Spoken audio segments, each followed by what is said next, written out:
Hello, hello. Hello, can you hear me? Can you hear me? I can. Let me turn off my speakers. Good. That'd probably make things way better. No, it's already fine. Yeah, but they'll hear you twice. Yeah, That'll be fine. it'll It'll be be fine. fine. They'll be okay.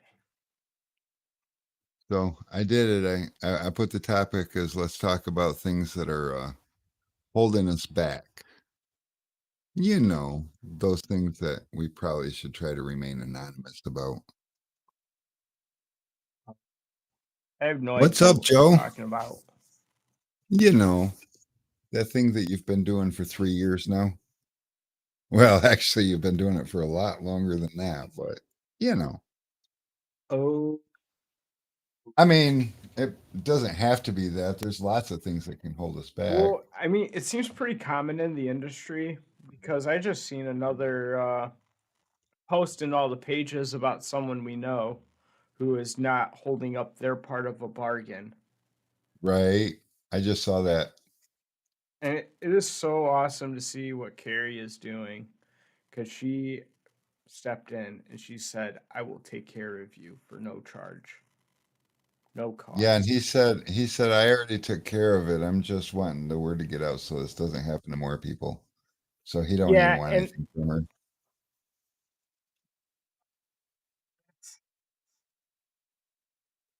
Kind of crazy, isn't it? it is.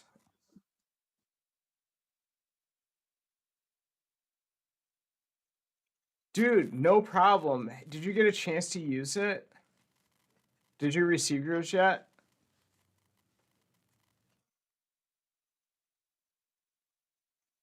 I got a windshield coming up, so I'll let you guys know too next week.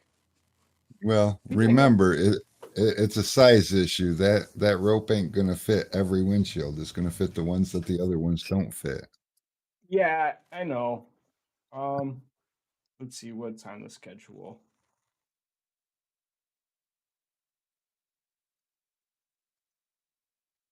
I think it's a Chrysler 300, so I probably don't want to use that. No, you don't want to use that. No, but is the BCM the same for all Chrysler and Dodge vehicles? Like No. same area? No, I don't know where it is on the 200. I never had problems with the 200, and I've been doing those since before the Soak Shield. Doesn't mean that Oh no, it it's ain't potential, a but I don't know where it is. 2006 300 touring. Oh shit. So, Yep, that's I think that's behind, to the right of the glove box on the passenger kick, I think. And the whoa, plugs will be facing up. that's a thing. Okay, so not yet, but I did notice that if you pull slightly on the glitter in the rope, they do fall out easily. I don't know if that will cause contamination in the film in the long run. Well, I can tell you, don't rub your film on the glitter. And you shouldn't be pulling on the rope while you're applying film either. So there's yeah. that. What I think it might cause a problem is you tin a guy's car and he goes home to show his woman how wonderful it is and she finds glitter in his car and like you just caused Well, a yeah. divorce. So like, say if I'm back rolling, right?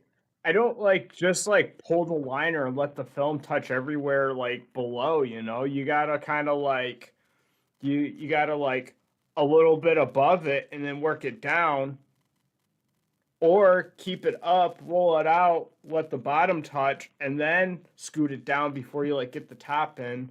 Like you don't just like slap it on there. So like the film shouldn't be touching the rope or the headliner for that matter, because like you don't want to do that because it's bad. What he said.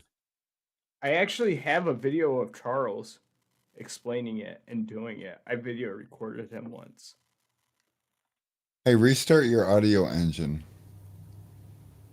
There's a little scratchiness when you talk, and I'm wondering if that's it.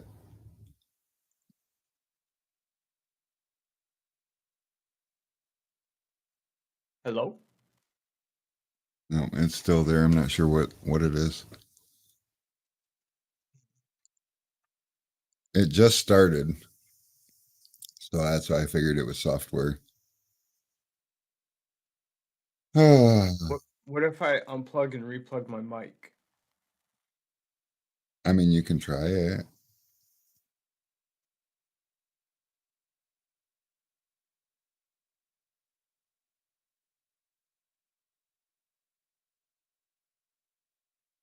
Oh, now you broke it. But there's no more crackly.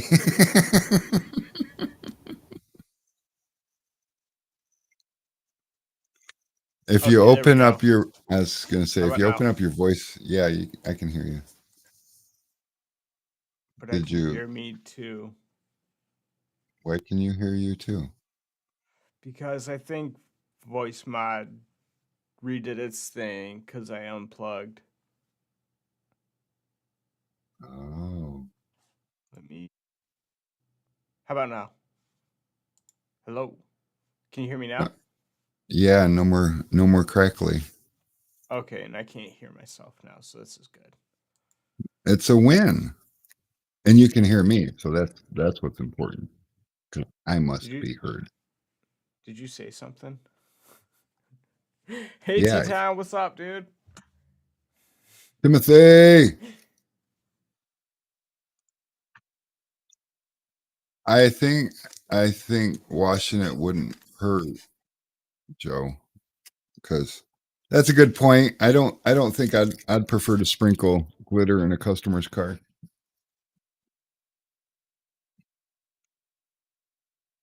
Did you see Tri-Edge's new flavor in the What? emails? Yeah, Tri-Edge came out No. with a new color.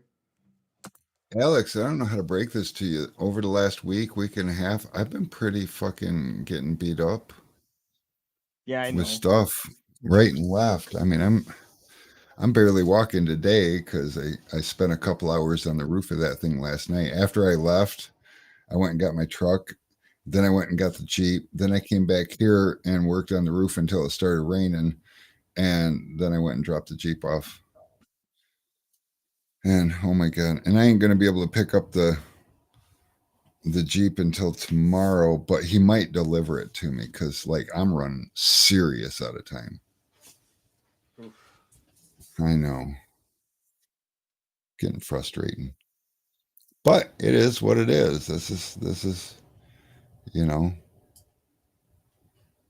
I mean, I wanted to talk about things that hold us back. One thing that held me back, not necessarily in business, but on this whole trip and everything is there is things that I was perfectly capable of doing that I just wanted to pay somebody else to do. The problem is I couldn't get anybody to not only commit and show up when they said they would. Because apparently that's the thing in today's society. People will tell you that they're going to come out, or people will tell you that they're going to do something, and then they don't. And that is one of the things that just, mm, it's not, I'm not a fan. The How was best way my to my? wash it is the same way you wash your socks. You put them in the washing machine, you add some stuff. And now, after you've been using it for a while, you don't have to add any detergent and stuff. But for the first wash, I'd go ahead and just put regular detergent in it. You can wash it with whatever you want to. But since you're trying to wash the sparkles out, I would probably recommend washing it by itself because otherwise, you might find yourself wearing sparkles, and there'll be random sparkles. You won't notice it when you fold your laundry. You'll notice it when somebody points it out while you're out and about. Like, dude, you got sparkles in your shirt. And you'll be like, oh Mm-hmm. shit, I do. Because I mean, that's one nice thing about them is they don't have very many sparkles in them, but they definitely do. Dude, T Town, that's awesome. My little one is about to start school too in a couple weeks. We just did our open house. It was fun. Oh, actually, no, I wait. Our open house is actually this Friday at 4:30. No, no, no, no, no. At 5 on the nose. But I forgot about Drummond Island. So I got to tell my wife. I don't think I can do that. yeah, that might be a toughie. Well, it's like not really an open house. It's like, I guess they have preschool graduations, but they're going to treat it like an open house. So they're welcoming like everybody there to kind of like meet all the, it's like a other parents meet and greet type deal. Oh, Yeah. I Oh, so she see. 10. What grade was I when I was in 10? I Probably was fourth. probably. I don't remember anymore. My hands look dirty in the camera, and they don't look dirty to me. Although they do look banged up pretty bad. Fun fact, I was suspended in 4th grade, and it was right as Great Lakes Crossing had their grand opening. Is And that so I right? got to yeah, so I got to go and hang out at Jeepers like when it was like less than a week old. Went to Dude, Jeepers, got new shoes at Finish Line. So my what a parents were like they were always like super tough on me, so they thought they might change things a little bit and not be so harsh on me, and then kind of like spend quality time with me to see if that was gonna do anything different. how'd that work out? I don't know. It was fun. It was cool. And then I'm I sure they didn't probably mean would. for you as a child. I mean, how did it work out in the long run? It's probably is this leading back to the title of our podcast?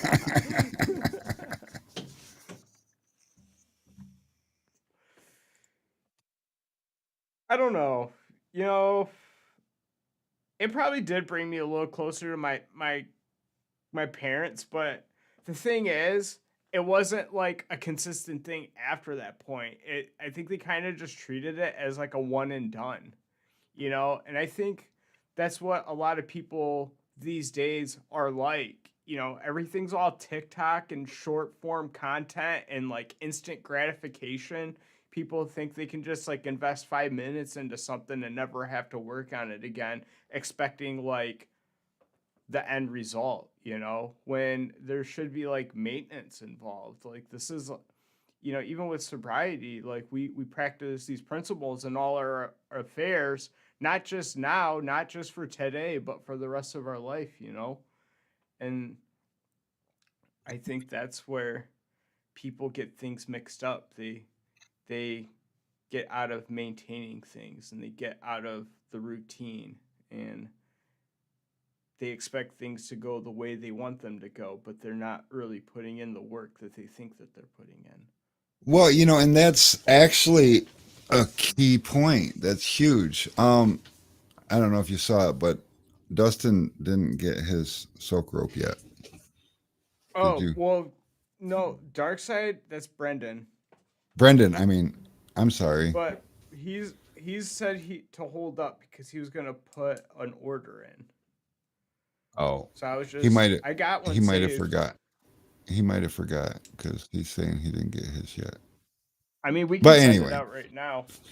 so to your point, that's perfect. It's like so when I was struggling with drugs and alcohol, I lived a certain way. Now, don't get me wrong, I didn't want to struggle with it.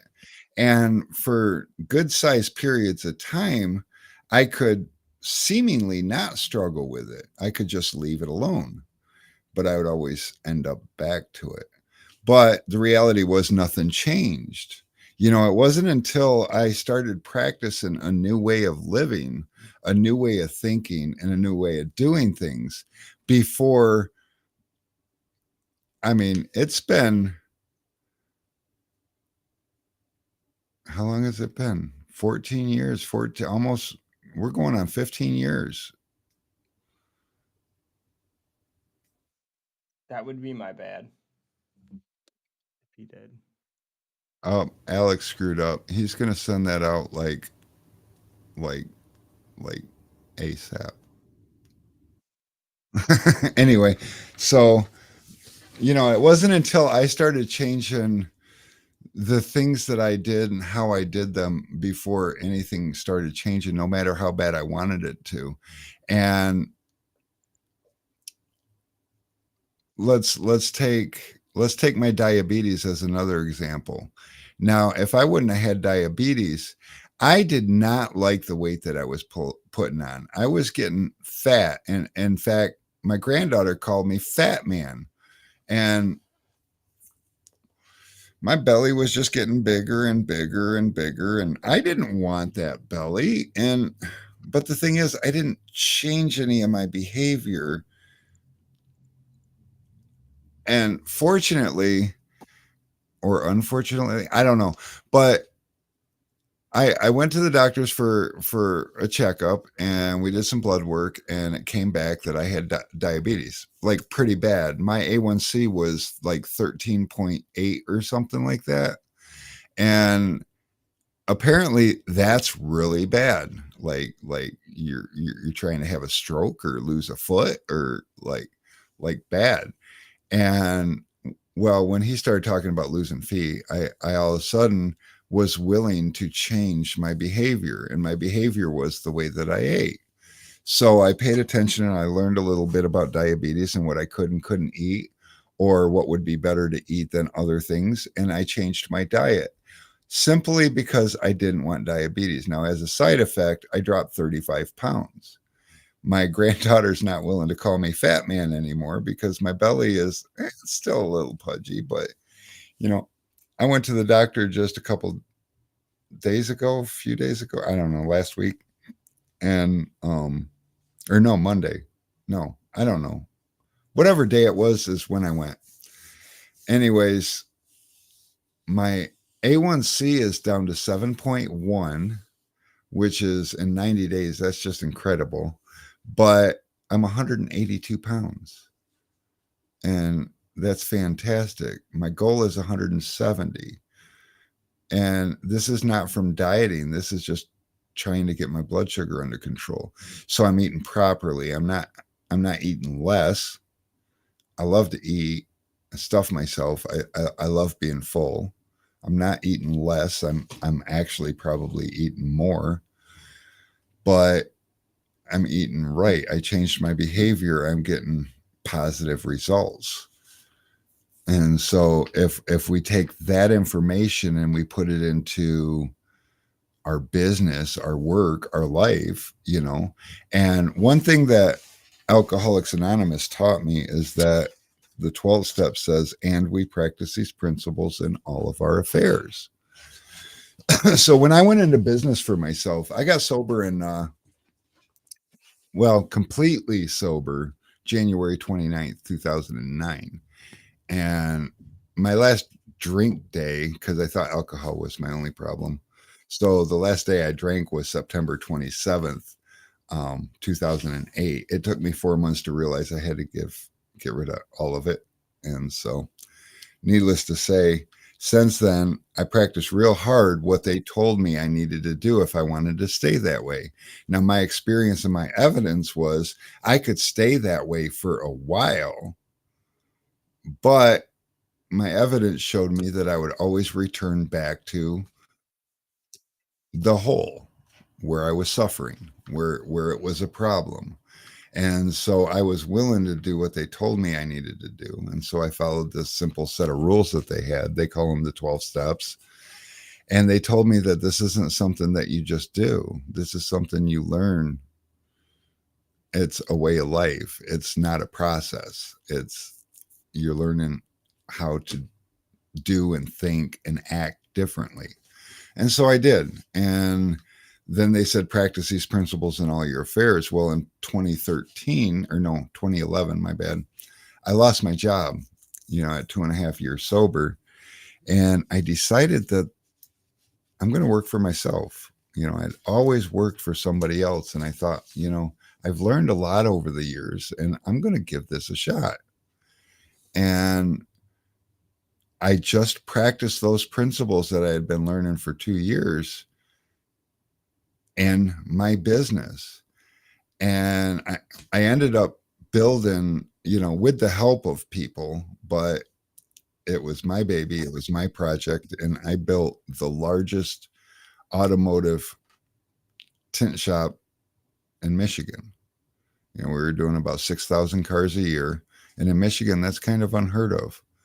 But that was a lot stressful. And it is what opened up the opportunity for me to be a distributor and actually create my own brand of window film. And so that was really cool. And this all started from a guy that became unemployed, that was living off of a salary, living paycheck to paycheck. And the claim to our success is the principles that we run the company under. We do things the way that those 12 steps taught us. And I don't think Alex is scared to mention that. In fact, he's got a proud situation that just happened, right? You passed that milestone just the other day?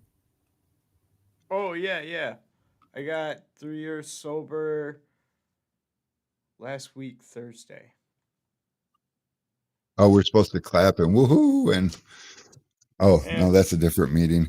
But definitely, when you finally succumb to process, and it doesn't matter what area of your life it's in, if you finally succumb to the design of something that somebody else has already proven works, it just works. And there's nothing that holds you back. And don't get me wrong, we have our hiccups. And Alex has been watching me go through my share of hiccups for the last week and a half. Every freaking thing that could go wrong has gone wrong. And I've also learned to be tenacious. The only way to lose is to give up. The only way to lose is to quit. So I got no quit in me. I'm just going to, whatever it takes. Now, don't get me wrong. I am a put my feet on the desk, lay back and watch some YouTube videos kind of guy when I can. But when the only choices are bust ass or fail, we bust ass. And I'm 2 days away from a weekend trip with a trailer that I moved. Some of you guys have seen the trailer in a different place. Oh, wait, gotta click this button a couple times. But so now the trailer's on the other side of the parking lot. And I don't know. Can I make it? I can definitely make bigger it on camera. It's a lot bigger, Alex. You're just used to it because you see it every day. But so this trailer was basically beat down when I bought it. Over the last week and a half, I've put the new tires and rims on it. Oh, you guys can't see that. I've put the new tires and rims on it. I've patched up some spots in the roof. I wired the lights. I built ramps that I can drive over the fenders with on the inside. I don't know. I cleaned. Alex helped clean. We vacuumed so much mud out of this thing. The people I bought it from were side by side guys, and it was its own kind of. Why am I? I'm on the wrong side of this thing. Why am? Oh, because I'm way over there. That explains everything. But anyways, yeah. So it's been one thing after another, and then Thursday last week, my transmission, it had been acting a little funny when it downshifts, but nothing really concerning. But then all of a sudden it started acting really funny when it downshifts. And so then from there, I decided that I don't feel good about driving 500 miles pulling two Jeeps behind that truck. So I went to the dealership and I'm like, hey, can you have a look at this? And they're like, yeah, well, it's not free. And so I agreed to the charges for them to tear it apart and tell me what's wrong with it. And they tore it apart and told me that basically the valve body system in it that makes it shift is bad and it's going to tear the transmission apart if I keep driving on it. And I told him about the trip and the fact that I got a week to the day before I got to leave and it's 500 miles. And he's like, well, I'm glad you brought it in because this wouldn't make it 500 miles pulling that trailer.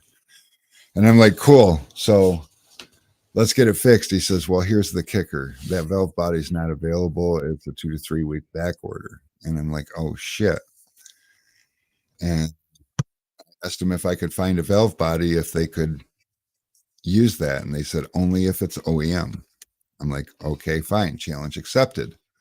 Because that's how we live our lives, is challenge accepted or challenge denied. I mean, we can sit back and piss and moan about things that didn't go right, or we can step up to the challenge. So I stepped up to the challenge and spent the next 3 hours calling dealerships. I probably called about 40 dealerships around the country, and every one of them that had it in stock told me the same thing. It's actually for a customer's vehicle and I can't sell it to you.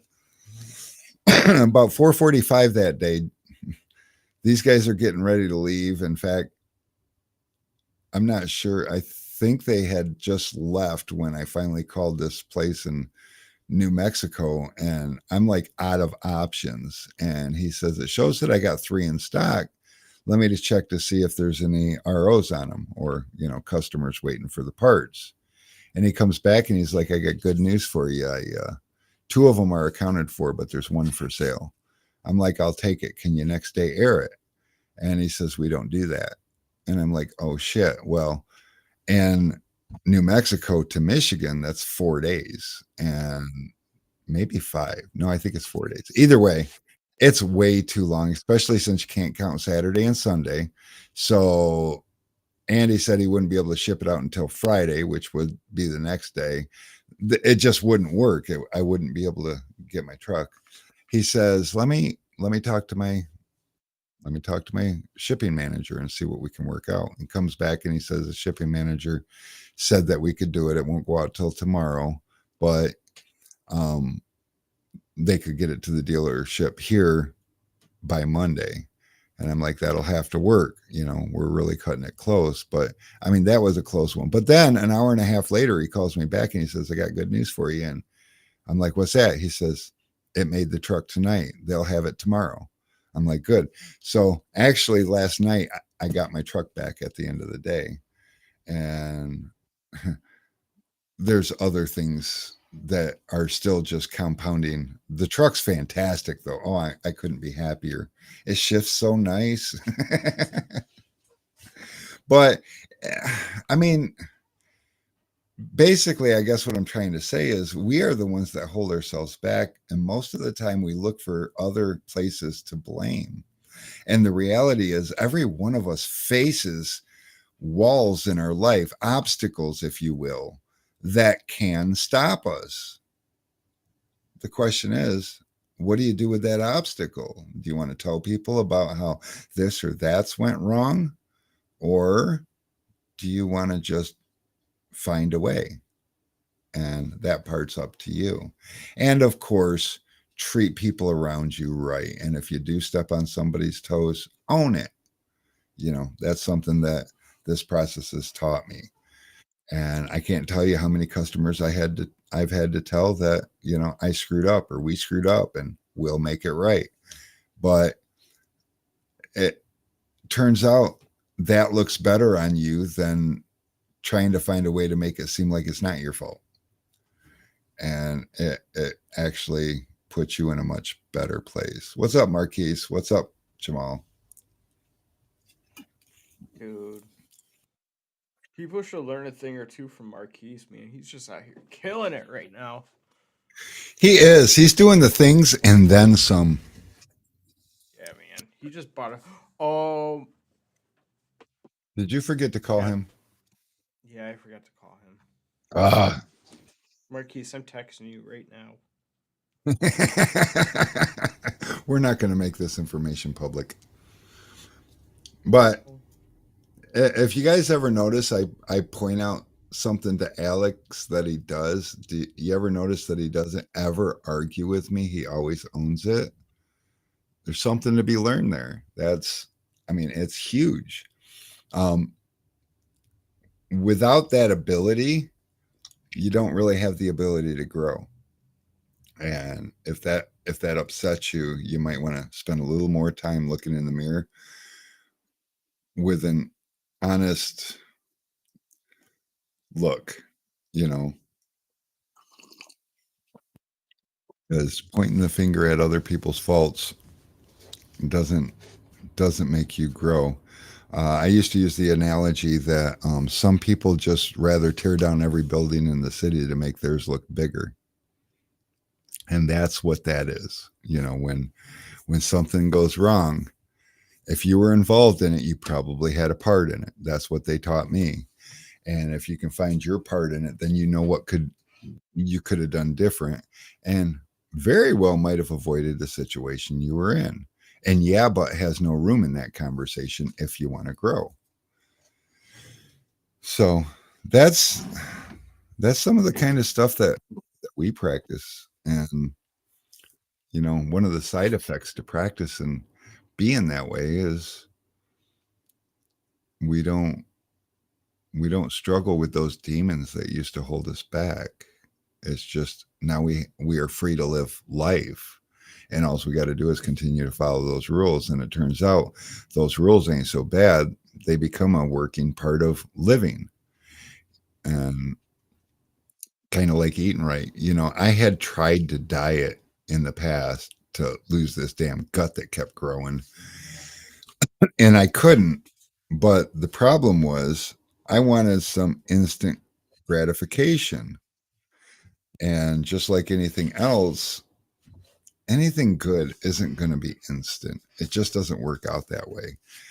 But I would give up on dieting because I would prefer to eat my sweet stuff. And I loved it. But when I was forced to diet for another reason, and it was told to me up front that, you know, and that was a challenge accepted kind of thing because the doctor told me, he's like, you're not going to be not diabetic in 90 days, but I want to see you back in 90 days to check your progress and make any adjustments we have to. And I was determined, I set myself a 3-month goal. I wanted to return back to the doctor non diabetic. Well, I didn't succeed in making it to the doctor non-diabetic, but that's not really a thing. Coming from a A1C of 13.8 and dropping down under 6 in 3 months, actually would have done more harm than good. He's a little nervous about as fast as I did drop, and he asked me how I was feeling, and I'm like, I feel 10 years younger. I feel like I can do things. I can actually, when I go out on the trails, I can actually run up a hill to see what's on the other side instead of just taking a chance, because running up and down those hills is tough. But You'll be on that you know, double ARP real quick. yeah. So You have to get one of those emergency ringers in your bathtub. I've fallen down the hill and I can't get up. Oh, most of these guys probably ain't even old enough to remember that commercial. I think they still have that commercial though. Oh, okay. I don't know. I don't watch. Well, actually, I do watch TV that has commercials. I just usually it's pre-recorded and I can fast forward, skip them. It's smart and it's all algorithms, so it sends you commercials that they know you'll be interested in. I wish your DVR would get smart like that and realize you want to skip the commercials and just fast forward them anyways for you. Marquise Paul, if you want a good kick, you should Google up mesothelioma compensation memes because they are hilarious.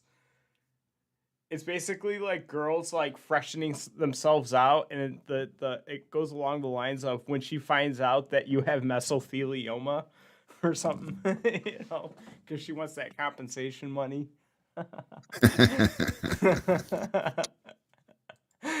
Oh gosh, I forgot about those. I'm actually expected to have mesothelioma. You might be entitled to compensation, I hear. Yeah, Viv will be.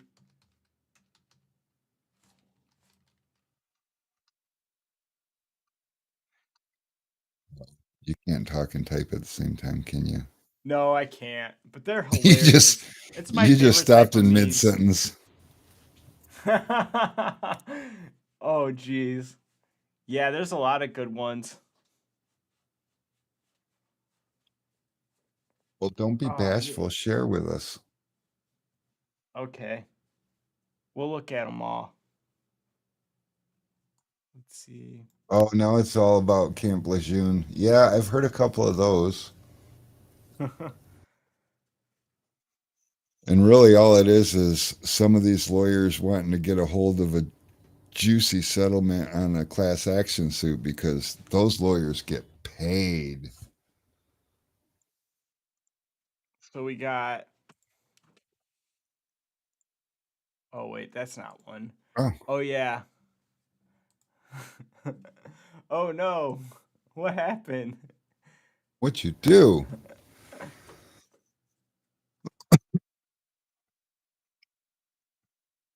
Ah, these are not fire. Oh, yeah, like this one. Hold on. Hold on.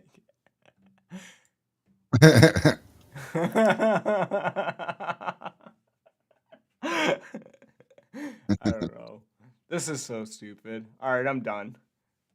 All right, you're done. Oh, our chat went away. Yeah, I removed it so that your memes were bigger because I couldn't see them. And I figured if I couldn't That's see them, those guys on their phones probably couldn't see me either. dude, that Flint water is so messed up. And it's funny too because like I don't know. I drank some of the Flint water like during that time, but I think it was like enough away from that grid where it didn't matter, but it was at a Coney Island in Flint. It was like right around when I did my open talk. It might have been It filtered was a water. Flint Alano Club. Then it definitely wasn't filtered water. They don't have budget for stuff like that. But I mean, it's not even just Flint. It's like other areas. You got to understand, like GM built a lot of the stuff out here. It like that's kind of like everyone's come up. Like I'm raised off of General Motor money. Like Me too. and they were kind of they're I mean, you got to think corporations trying to save a buck, like I don't know. It's just how it is. Don't eat the fish out of Lake 16. I don't even know what that means. The Lake 16 is the lake in Lake Orion. It's kind of close to the GM plant, and I think like a lot of their cooling systems like work off that water. You know, Uh, and water then they gets just pump sucked it. up. It's got to come out somewhere. Yep. So, the joke is like, the Simpsons where you got the three-eyed fish next to the nuclear power plant. Like, we we're waiting for the day where we get a three-eyed fish out of Lake 16. Hey, we had something exciting happen in the last week around here that probably didn't make national news. What? Airplane crash. Oh yeah. Yeah, we had a air show. Uh, not too far from here. It's like about a county over. Where they were flying a MiG Russian fighter jet, and they decided that they needed to eject because something wasn't right, and it blew up. Let me see if I can pull that up. It exploded The craziest thing though is so the two pilots landed in a lake and the plane crashed in a parking lot of an apartment complex and nobody got hurt. But Yeah, it's crazy. that was a very expensive plane that doesn't exist anymore. And rumor has it there ain't a lot of pieces that they can put back together. Yeah, no, that's crazy. But yeah. I haven't even seen any footage, but I guess somebody got it on video of the pilots bailing. Well, I don't think they were like filming for that. I think they were just like, like, oh shit, the air show, and so they were trying to Yeah, capture it, and then kind of like the 9/11 shit, like cameras were just rolling. I mean, that's like you would think that's like, wow, what a coincidence, but honestly, not so much because it's New York. Like, there's tourists at all times of the day, and people are taking pictures constantly. So There is I don't know. constantly cameras pointed just about everywhere. That's why Grandpa I used stay to in my always said, office. "Big Brother's watching you." I heard that my share growing up. There's a, he's like, look out for the eyes in the sky. My grandpa was a hoot.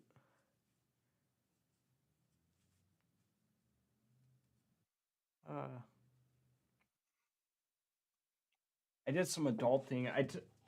Uh, piggybacking off of your doctor stuff. I just got a new what do you call it? Primary care. Oh yeah. Yeah, he's booked out until November though. Oh, But I I'll like see. my doctor. My doctor's freaking awesome. And My his doc. last name's his last name's Haddad. His first name's Daniel. And I just figured Daniel was one of those fake names, because you couldn't pronounce his first name. No, he comes walking in. He speaks as English as I do, and he is just down to earth guy. And his name's Daniel, and Haddad is just one of those ancestor kind of names. Like I think he's like third generation American or something like that. So I was shocked.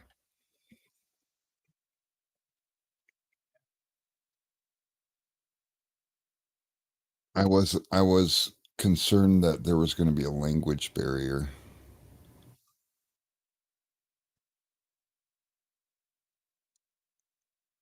But I know I'm getting old because I thought he was pretty young, but he's in his 40s.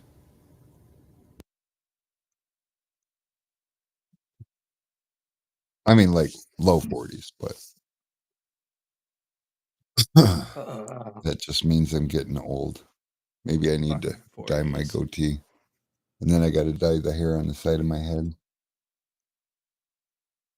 Thought if I cut it really, really short, it wouldn't be so noticeable, but I feel like it's more noticeable.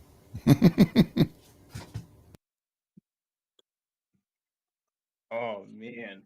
Nobody even mentioned my haircut either. Weird.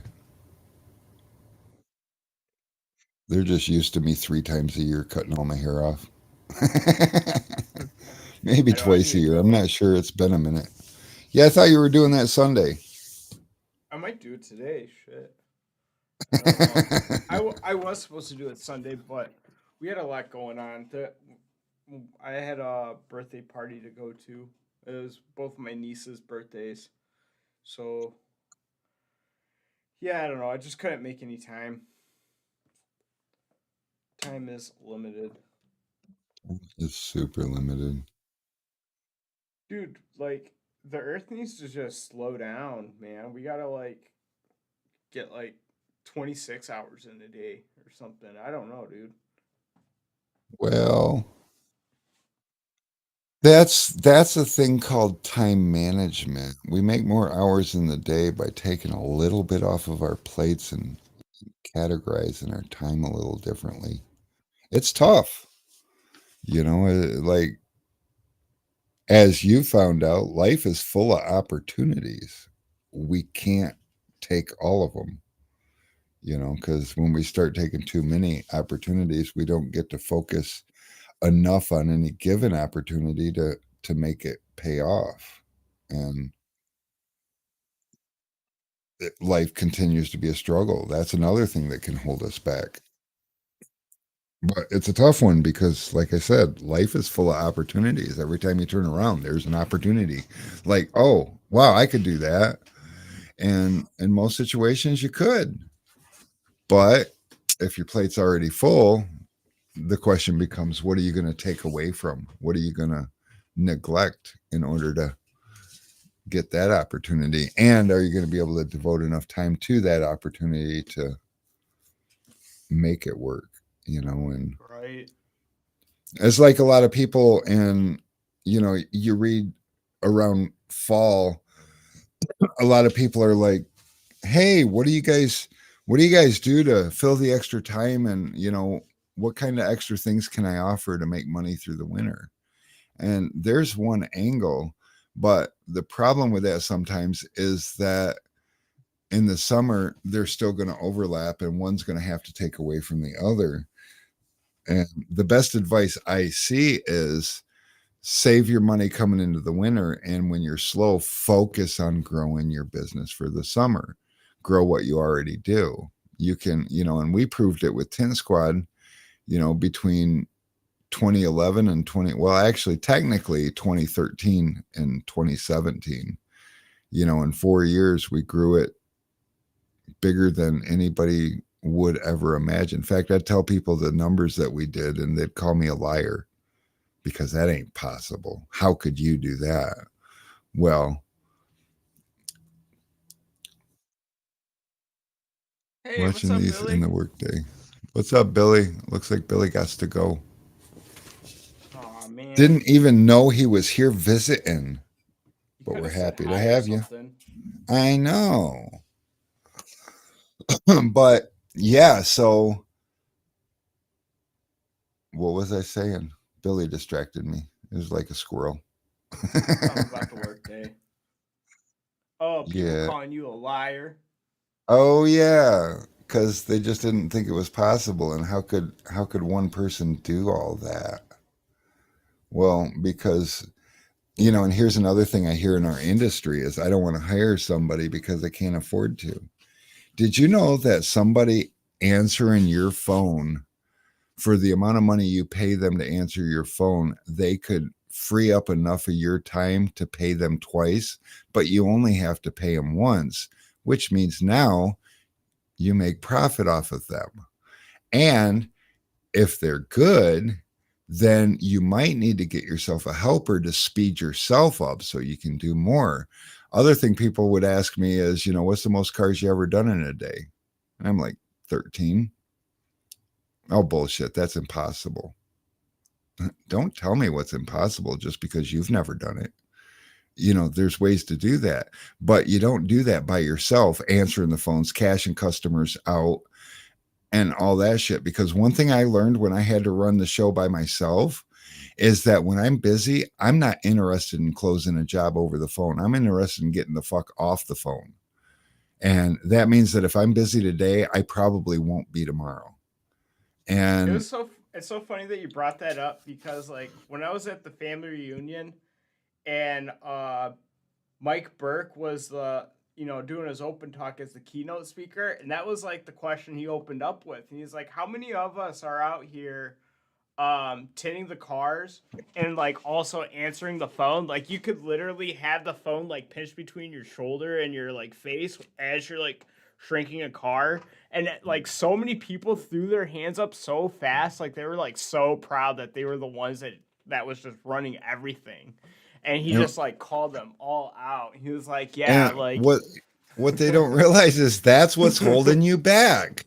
You can, you know what? I know so many people that by themselves they run their own show. I only know one person that by themselves they run their own show and make a ton of money. But they don't run their own show. Well, actually they do now, and they make a little less money, but he's hiring people, so that's good. But he didn't used to run his own show either. I mean, he thought he did, but he subcontracted for other shops. So they answered the phones, they scheduled the appointments, they did all the things. Well, he just went in and tinted. And that, when you're just being the tinner and not having to worry about the other bullshit, you'd be amazed at how much you accomplish. And then when you realize that the person that you're paying to answer the phones can book more than you can do, then you have to be willing to pay somebody else to make you faster. Did you know that Alex is the first helper that I've ever hired? And he doubled, actually, sometimes better than doubled my speed, not tinting a single window. Now, how does that happen? I didn't Oh, know that. because how do you think we were doing cars in 35 minutes and still smoking? It just, and that's the other thing. I smoke a cigarette while I tint a car, and not while I'm tinting a car. I'll stop and I'll go outside and smoke a cigarette. And me and Alex were still getting cars done in 40 minutes or less. And he wasn't tinting. And then when he started tinting, I let him lay the quarters, and little by little, he'd just progressively take on more responsibility. But we were able to handle a fuckload of work. I think one day we did like $3,000 in tin, or a little over $3,000 in tin, just the two of us. It was crazy. But that's because I was willing to pay somebody to help me be more efficient, and now I'm not dealing with customers. I'm not answering phones. I'm not prepping my own windows. I'm not wiping the car down when I'm done. I'm just tinting windows. And how do you do 13 cars in a day? That's how. But the reality is, that's also how you grow. And, if I would have stayed, but Alex left us, and I became a distributor and decided I didn't want to tin anymore. And then Alex was like willing to come back, and I'm like, come to the warehouse. And he's like, okay. He tints on Saturdays now at the shop, and he does his own thing on the side. So he's still got his hustle going on, but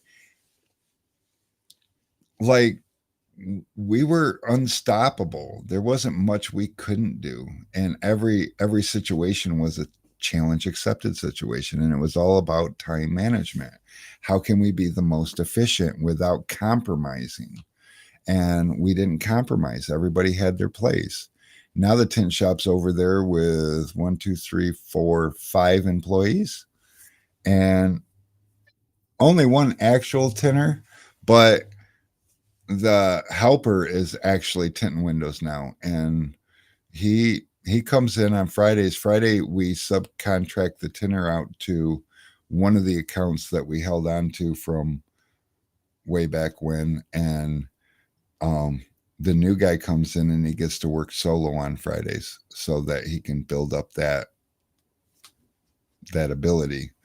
And so there's probably going to come a time where they're going to need another helper to keep cars prepped for both of them. And then on Saturdays, they're doing killer numbers on Saturday, because Alex is there and the helper's starting to tint and Charles is there. And if everybody can stay off of each other's toes, they get shit done. Sometimes everybody wants to work on the same car together, and that slows you down too. Because Well, I mean, like, if the way it like starts out though, usually is like we'll have a complete come in, right? So like all three of us are like on that car getting the complete ready. Like one will be on the plotter while the other one's getting like door panel covers and like shit squeegeed off and like peel boards ready. And then Charles is working on the windshield because it's usually a complete with the windshield. And then like by the time it's all prepped up and Charles is working on the windshield, we have like the 930 come in, which is probably like a set of doors, so that gets pulled in. And then we get that like I'll start laying the complete while Charles is finishing up the windshield, and then Lucas is like getting the windows or the two doors set up, and then it's just like I don't know, it's like a lot of back and forth. So usually if it's a set of doors, Charles is not really touching it. If it is a complete Sometimes he's not touching it, but if it's got a windshield, then he is touching it. I don't know. It's like it's just different. It's just it kind of depends on like how the schedule is like laid out, you know. Um 100%. we also try to like plan things based on like if someone's dropping off, like not scheduled as a drop off, but if they like dropped a car off and they went out to go grab a bite or something versus like a person who's dropped off but is just chilling on the couches, then like if they're chilling in the lobby, we try to hold my iced tea, tints 3 cards, and then goes for a smoke. More like half a car. Yeah.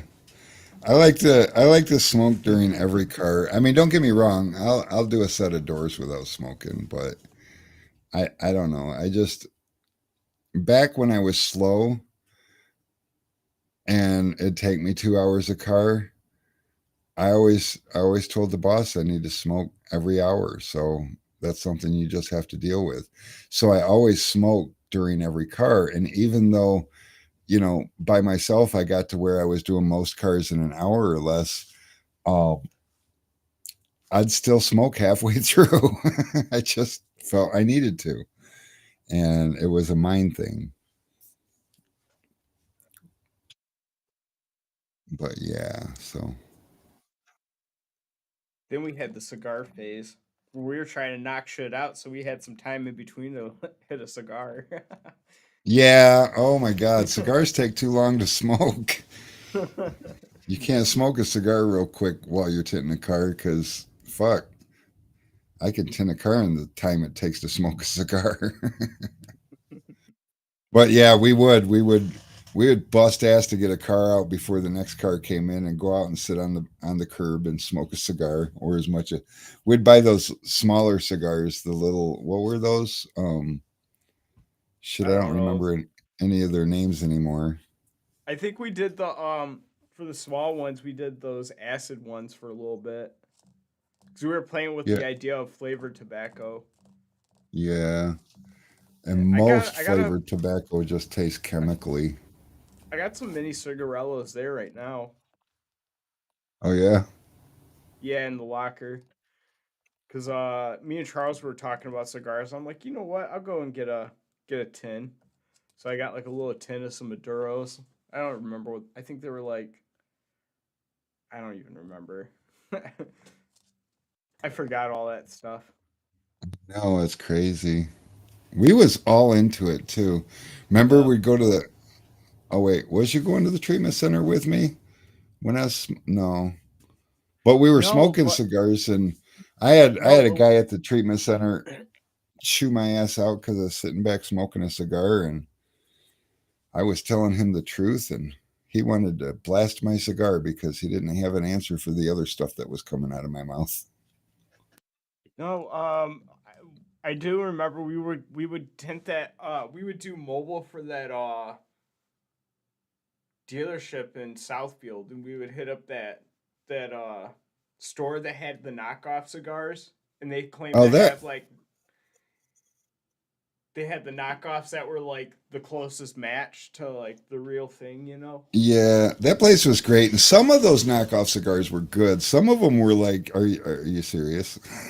Yeah. I mean, on all of them, the price was right, but not if you can't enjoy it. Oh no, all our people left us. What happened? They don't. They I don't don't know. smoke It's going to cigars. be They're that like, time anyways. is it? Oh my God, it is 5 o'clock already, and I still got so much to do.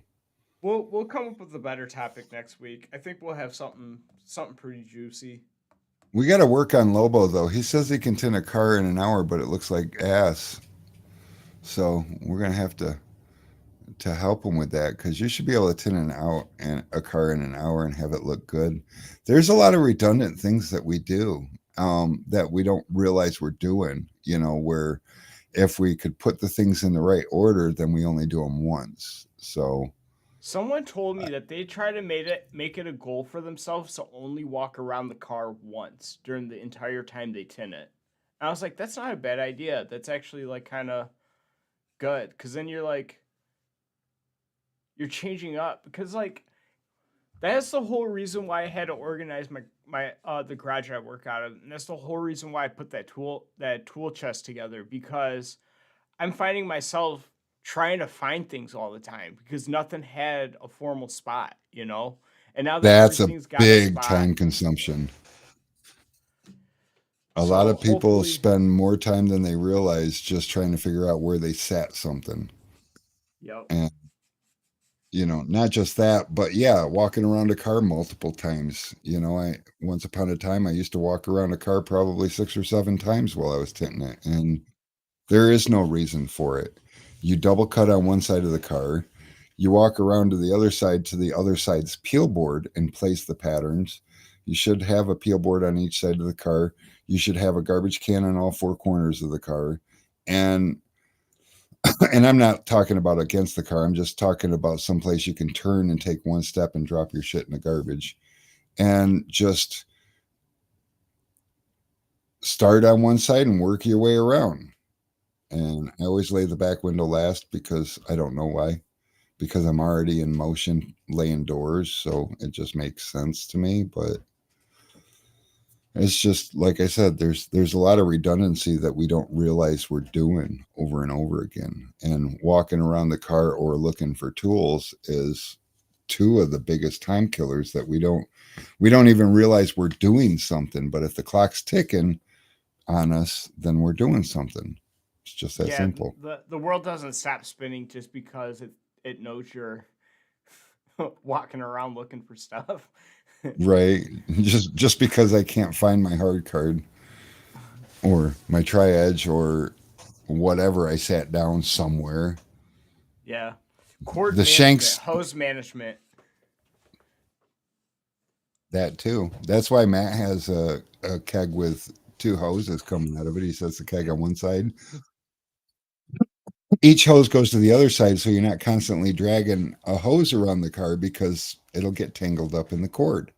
Now, my solution was use one hose and eliminate the cord and use a torch. But either way, yeah, hose and cord management so you're not tangling up with yourself, because untangling your hose from your cord or vice versa is time consuming.